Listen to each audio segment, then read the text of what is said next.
I was halfway through my night shift soup when the knock came. It wasn't a friendly tap, but a firm, deliberate sound that echoed through the walls of my little house in Port Townsend. I looked up, startled.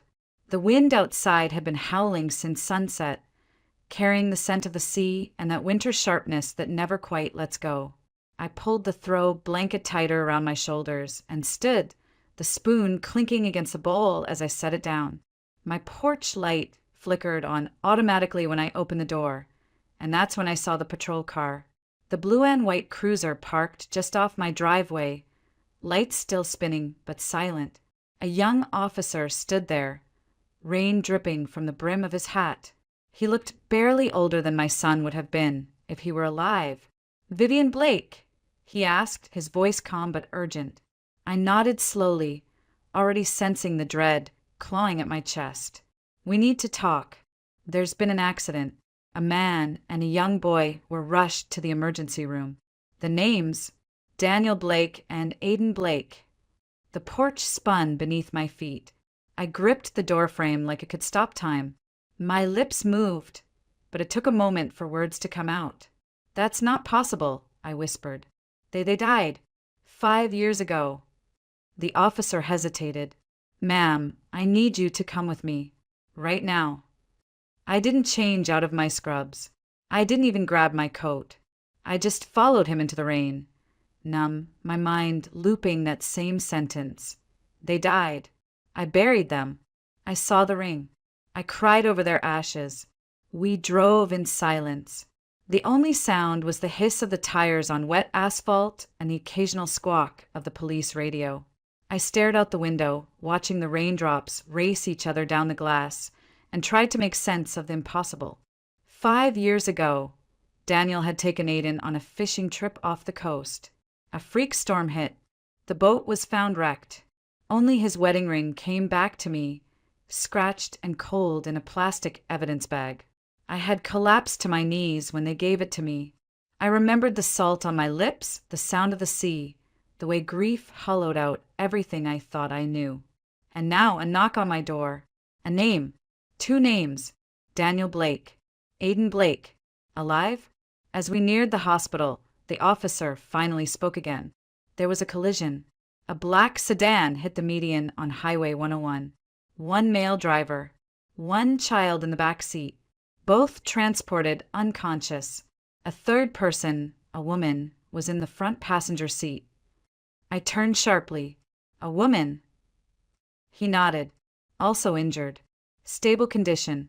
Registered name, Sophie Lang. Listed as spouse." That name. I hadn't heard it in years, but it landed like a thunderclap. Sophie had worked at Daniel's firm. I'd met her once at the Christmas party. Polished, charming, the kind of woman who remembered everyone's drink order and smiled a little too long at my husband. I looked down at my hands and realized I was trembling. Rain had soaked through my sleeves. My skin was freezing, but my blood burned. "Ma'am," the officer said, "are you okay?" I didn't answer. I wasn't okay. Nothing was okay. The dead were walking again, and the woman who'd stood too close to my husband might have been wearing my name for the last 5 years. "Take me to them," I said quietly. "Now." The hospital looked exactly the same as it had 5 years ago. Gray walls, fluorescent lights, the faint antiseptic scent that clung to every hallway. But this time, I wasn't walking in as a nurse. I was walking in as a ghost who had just been told her family never really died. The officer led me through the emergency entrance, without a word. His name was Officer Bell, I'd learned in the car, though it hardly mattered now. My mind could barely hold on to anything other than the image of Daniel's face and Aiden's. My son. My little boy who used to sleep with a stuffed whale and whisper, "Mommy," sing the sea song. My baby who had vanished into the ocean with his father. My baby who now apparently had another mother. We passed through security and were met by a senior nurse who whispered urgently into the officer's ear. He turned to me with a tight expression. "Daniel Blake, he's in surgery now. Serious head trauma. They're doing everything they can." He paused, then added, "The child is stable. He's with the woman, Sophie Lang." I didn't speak. I simply nodded. Words had started to feel useless. The pediatric ward was on the third floor. Each step up the stairwell felt like trudging through wet sand. My scrubs were still damp from the rain. My shoes squeaked. I kept hearing echoes of another version of myself, the woman who once worked these halls and believed in the finality of death. The hallway was quiet when we arrived. Dim light, pale blue walls. At the end of the corridor stood a hospital social worker with a badge that read Elena Chin. She gave me a kind, strained smile. "Mrs. Blake, I'm here to support you, but I need to prepare you. This situation is complicated. The child is conscious but confused. He's asking for Sophie. He believes she's his mother." I almost laughed. Or maybe I choked. I couldn't tell anymore. "His name is Aiden," I said through gritted teeth. "And I am his mother." Elena didn't argue. She simply looked at the closed door to room 307. "Whenever you're ready." I walked forward slowly, heart pounding. Through the glass pane, I saw a child sitting upright in a hospital bed. Light brown curls, a small frame, a bandage across his temple. There was no doubt he was mine. He looked like Daniel in the jaw, but the eyes, those were mine. My Aiden. And then I saw her, Sophie, sitting beside him like she belonged there, holding his hand, stroking his hair. When she noticed me, her body went rigid. She stood up slowly, her mouth parted. For a second, her face turned the color of ash. "Vivian," she whispered. I opened the door. The silence that followed was unbearable. Aiden turned to Sophie, his voice soft, afraid. "Mom, who is that?" "Mom." He called her Mom. My breath caught. My knees nearly gave way. I hadn't heard him speak in 5 years. And when he finally did, it was to ask who I was. I looked at him, my little boy, now a stranger wrapped in white sheets. "Aiden," I said, stepping forward. He blinked at me in confusion. "My name's Ethan," he said. I froze in place. That name again. Ethan. A name that didn't belong in our family. A name stitched onto a lie. I turned to Sophie and my voice broke. "What have you done to him?" Sophie didn't answer me right away. She stood frozen at the foot of the hospital bed, her arms slightly raised as if shielding herself from something invisible but inevitable. Guilt poured off her in waves, but I wasn't here for her shame. I was here for the truth. "Vivian," she said at last, voice trembling. "He doesn't remember." I stepped forward, heat rising in my throat. "Because you made sure he wouldn't." She flinched. Aiden, no Ethan, as he had been taught to say, looked back and forth between us, his small face pale and confused. I hated that he looked scared, but I hated more that he was scared of me. The door opened behind us, and Officer Bell re-entered with a second man, older, more authoritative, his suit soaked from the rain. "Mrs. Blake," he said, flashing a badge. "Detective Marcus Hale. I need to speak with you privately." I shook my head. "Not until I understand what's going on." The detective exchanged a glance with Sophie, who sat back down beside Aiden. "Ma'am," he said gently, "we found evidence suggesting your husband may have orchestrated his disappearance." It wasn't a suggestion. Not the way he said it. My body went numb. "In Daniel's wallet," he continued, "we found multiple IDs under the name Ethan Jones. A marriage certificate listing him and Sophie Lang. Credit cards. Address in Flagstaff, Arizona. Flagstaff. The West. The desert. As far from the sea as one could get. He's been living there for years," Hale added, "under a false identity." The hospital room blurred in my vision. "And Aiden? He's been with them the entire time." The detective nodded. "We believe so. And according to neighbors we've contacted, he's been raised exclusively as Ethan Jones. That name is on school records, doctor files, everything. Daniel passed Sophie off as his wife. She's been his primary contact for the boy." My stomach twisted. He hadn't just left. He'd erased me, erased our life. For what? I asked, barely above a whisper. "Why do all of this?" Detective Hale hesitated before answering. Life insurance. I looked at him, eyes wide. He continued. Shortly before the accident 5 years ago, Daniel took out a $3 million life insurance policy in your name, with himself as beneficiary. I almost laughed. Almost. Except I didn't die. No, Hale said. But you did something he didn't expect. You demanded an extended investigation. You hired a lawyer. You refused to settle. I remembered it clearly now. The hours spent in the coroner's office. The questions. The lack of bodies. The ring they gave me. It never felt right. And because I didn't let it go, they didn't get the money. They waited, Hale said. And when the payout stalled, they moved on. Started a new life in Arizona. New names. New story. Same lie. Behind me, I heard Aiden whisper something to Sophie. She leaned in, murmured softly. I couldn't hear the words, but I didn't need to. That boy, the one who once called me Mommy, was looking at her like she was the only home he'd ever known. And Daniel, the man who used to trace constellations on my back while we listened to the tide, he had vanished into the desert and left me to drown in the ocean alone. I turned to Detective Hale. My voice was steady now. I want my son back. The ICU smelled like bleach and inevitability. Every hallway hummed with low mechanical noise, the beeping of monitors, the hiss of oxygen, the gentle whisper of nurses trying not to disturb the thin line between life and death. I walked behind the doctor in silence, my hands clenched so tightly my nails dug crescents into my palms.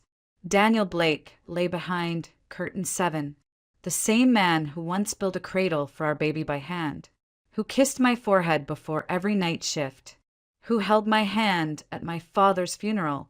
Now he was barely recognizable. His face was bloated from trauma, half his skull wrapped in thick gauze. Tubes protruded from his nose and mouth, machines surrounding him like vultures waiting for a sign. A small screen blinked with his vitals, shaky, inconsistent. But there, he was alive, breathing, and I hated him for it. The doctor stepped back, giving me space. He's not conscious, but sometimes patients in comas can hear voices. You're welcome to speak with him. I nodded, though I didn't know what I'd say. My legs carried me forward on instinct. I sat beside his bed and looked at his left hand. Bare. No wedding ring. The ring they gave me all those years ago, scratched cold, supposedly found floating near the wreckage, was sitting in a velvet box in my bedroom, right next to a folded flag from the Coast Guard. I had mourned over it, kissed it, whispered goodnight to it. And now it meant nothing. A prop in a performance. A lie cast into the sea. I pressed my hand to my forehead, trying to breathe, trying to understand how this man could have looked me in the eyes and told me he loved me while planning my erasure. Why? I whispered, "Why would you do this?" Daniel didn't move, didn't twitch, but I kept speaking. I looked for you. I prayed. I sat on the beach every weekend waiting for the tide to change. And all that time, you were in the desert with her. With him. I looked down at the wedding ring on my own finger. I hadn't taken it off in 5 years. My therapist had once told me that grief isn't about forgetting. It's about learning to live around the loss. But I hadn't lived. I'd waited. I'd believed in ghosts. You took my son, I said, voice cracking. You gave him another name, another mother. You let him forget me. My eyes burned, but the tears didn't fall. Not yet. I reached out and touched Daniel's hand. It was warm, human, not the corpse I'd imagined 100 times in my nightmares. If this is your legacy, I said softly, then mine will be to undo it. That's when I heard footsteps behind me. Detective Hale returned, his face unreadable. We've completed the fingerprint match. It's confirmed. Your son is Aiden Blake. We're starting custody proceedings, but it won't be easy. I stood up, still staring at the man in the bed. Nothing about this is easy. He nodded slowly. One more thing. Sophie Lang is requesting to speak with you, privately. I inhaled sharply. Tell her I'll come, but not as his wife. not as the woman she stole from. I looked once more at Daniel's broken body. His chest rose and fell like a tide too stubborn to stop. "I'll come as his mother," I said, "and hers." Daniel regained consciousness 3 days later. I was there when his eyes opened. He blinked slowly, disoriented, then turned his head just enough to see me standing at the foot of the bed. His gaze trembled when it recognized me, like a man waking up in the wrong life. For a second, we just stared at each other in silence. The machines buzzed softly between us. He didn't speak right away, but I didn't need him to. The officers arrived that same afternoon. I was allowed to be present during the questioning, under one condition: I say nothing until they finished. So I stood by the door, arms crossed, watching the man I once built a life with try to explain why he burned it all down. Detective Hale kept his tone measured. "Daniel Blake, you're being questioned regarding allegations of fraud, identity theft, and parental abduction. You have the right to remain silent." Daniel closed his eyes. When he opened them again, there was no fight left. He spoke softly, hoarsely. "It was my idea. The accident. The IDs. Everything. I couldn't breathe in that life anymore. I didn't want a divorce. I just wanted out. Completely." He glanced at me once, brief, almost shameful, then looked away. "Sophie and I were already involved," he said. "But I knew Vivian would never let me go without a fight and never give up Aiden. So we made a plan. A fishing trip. No bodies. Just enough wreckage to be believable. I made sure the ring was damaged. Looked like it had been through something." He paused, swallowing hard. "We moved to Arizona under new names. She became Rebecca. I became Ethan. Aiden, we started calling him that too. He cried for weeks. Asked for his mom. But Sophie was patient. She kept reminding him. Slowly he stopped asking. My hands trembled, fingernails digging into my arms. I bit down on the scream, rising in my throat. The detective asked calmly, "Why the life insurance?" Daniel's voice cracked. "We thought it would be quick. A payout. A way to disappear with a cushion. But Vivian wouldn't let it go. She asked too many questions. The insurance stalled. We gave up on it, eventually.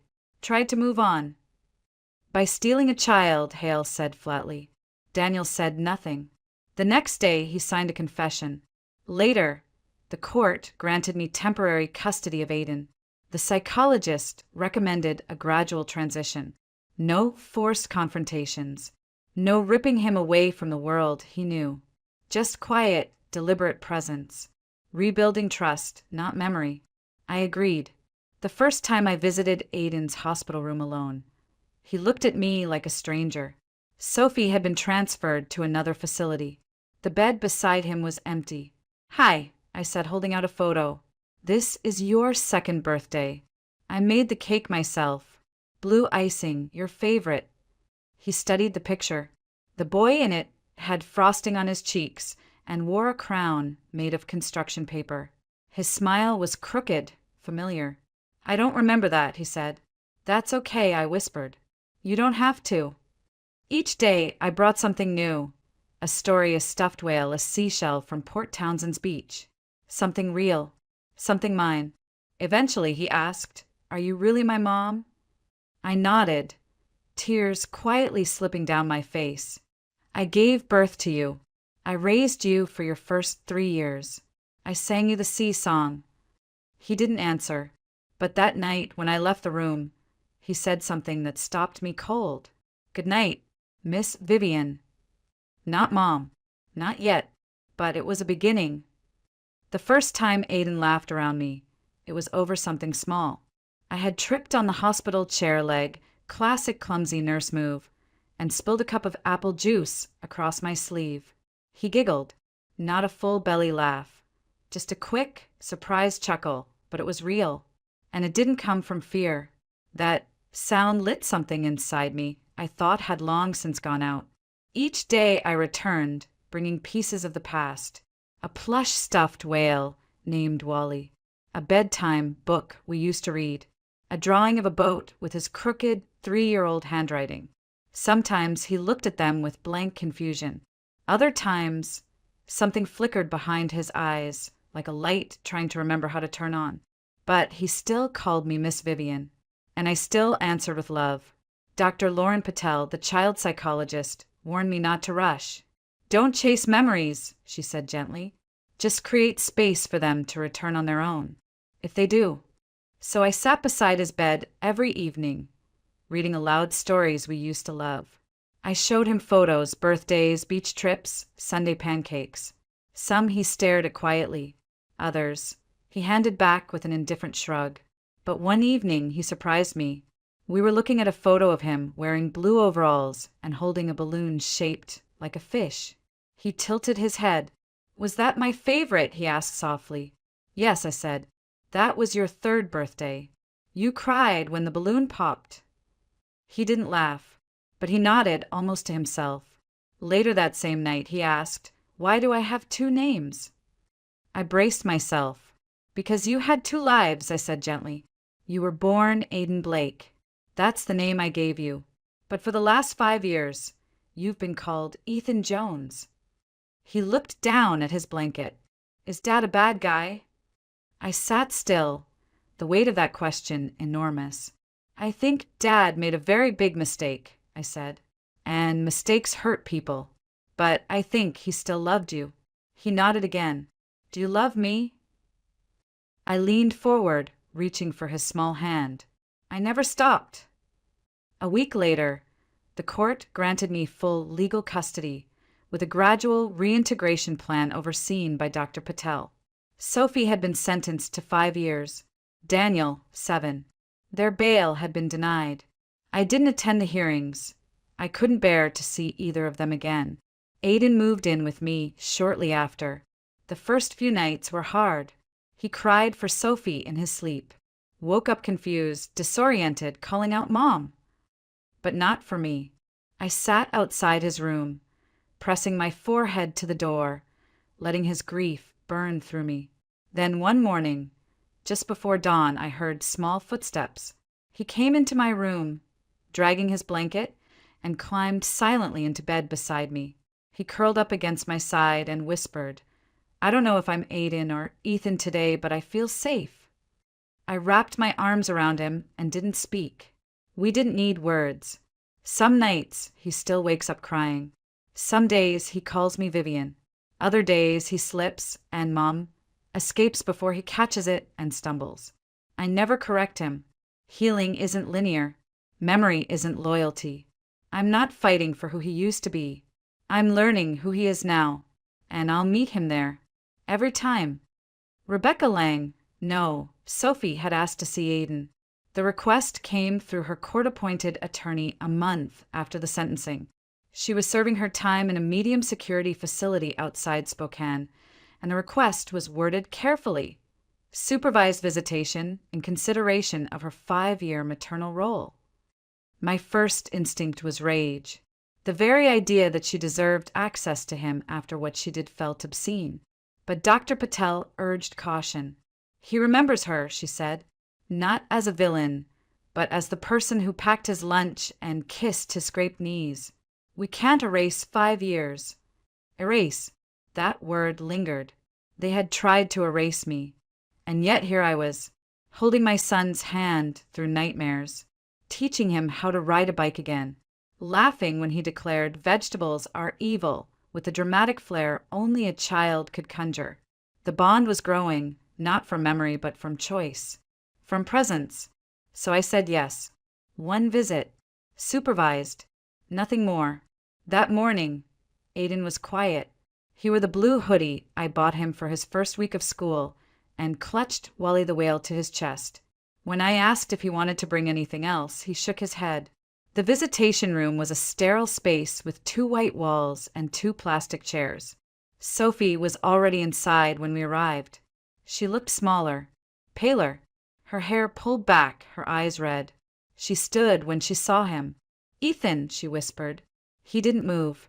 I stepped aside but remained in the room.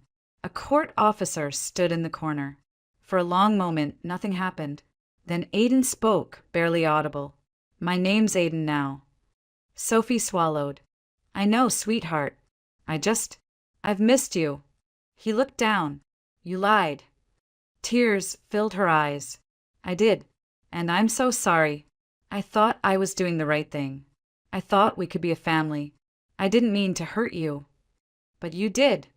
His voice was flat, simple, not angry, just a child stating the truth. Sophie nodded, lips trembling. I know. He looked over at me, then back at her. Mom says people can make big mistakes and still love you. A long silence followed. Is that true? He asked. Sophie's breath caught. Yes, I do love you. He didn't respond. He simply walked to me, took my hand and said, I'm ready to go home. We walked out in silence. No tears, no drama, just the weight of something final settling behind us. In the car, he leaned against me. Is she still my mom? I thought for a long time before answering. She loved you. She raised you for 5 years. That's real. But I gave birth to you. I've never stopped looking for you. And I will never leave again. He nodded. Okay. Later that night, he whispered as I tucked him in, if I have 2 moms, does that mean I have 2 hearts? I smiled. Maybe it just means yours is big enough for both. He drifted off to sleep with Wally in his arms, and for the first time in 5 years, I didn't dream of the sea swallowing everything I loved. I dreamt of my son walking toward me whole. 6 months later, we returned to the beach. It wasn't the same shore where I had last seen Daniel and Aiden disappear into the gray morning fog 5 years ago. That beach, our old life, belonged to another woman now, a younger version of me, one who still believed love alone could keep people anchored. This beach was different, quiet, gentle, just north of Port Townsend, tucked behind a row of cedar trees and tall grass. It felt untouched, secret, like it had waited for us to come home. Aiden ran ahead, his small figure zigzagging along the tide line with a bucket in one hand and a net in the other. The wind caught the edges of his jacket, making him look like a little blue kite soaring across the sand. I sat on a blanket, wrapped in a wool shawl, sipping from a thermos. The ocean no longer made me ache. Its rhythm was steady, soothing, honest. Aiden had just started at his new school. He was adjusting well, according to his teachers. Bright, curious, quiet. He answered to both names now. Some days he was Aiden, some days Ethan. I let him choose. Dr. Patel said identity, for children, isn't a destination, it's a journey. And I was walking that road beside him. Every Thursday we went to therapy. Every Saturday we baked muffins. Every night I sang the sea song. Sometimes he cried for Sophie. I let him. Sometimes he asked about Daniel. I answered as gently as I could. He didn't want to visit his father in prison. Not yet. Maybe not ever. I didn't push. That choice belonged to him. As for Daniel, he'd written letters. I read the first one, then put it away. It wasn't forgiveness I needed, it was distance. I had spent too many years drowning in his absence. I wasn't going to drown in his guilt. Aiden's voice pulled me back. Mom. I turned. He held something up in his hand, running toward me, barefoot, grinning. I found a spiral shell, like in that picture. I smiled and opened my arms as he barreled into me. We examined it together. It was small and pale pink, swirled like a memory. You want to keep it? I asked. He nodded. For the shelf. We had started a collection. One shell for each moment we chose to move forward. We didn't keep the perfect ones, only the ones that had cracks, the ones that had survived the tide. Later, as the sun began to sink, we sat side by side, our toes buried in the cool sand. Mom, he said, voice quiet, was I really gone? I looked out over the water, then back at him. You were never really gone, just hidden, like this shell. He nodded, thoughtful. And now, he asked. Now, I said, wrapping an arm around his shoulder, you're home. He leaned against me, warm and solid and real. For the first time, I didn't feel haunted. I felt grounded, present, alive. I had spent 5 years mourning ghosts. But here, on this quiet stretch of coast, I realized something simple and extraordinary. This wasn't a story about what was lost. It was about what I chose to reclaim. My son, my voice, myself. And in the end, the waves didn't take everything from me. They gave something back.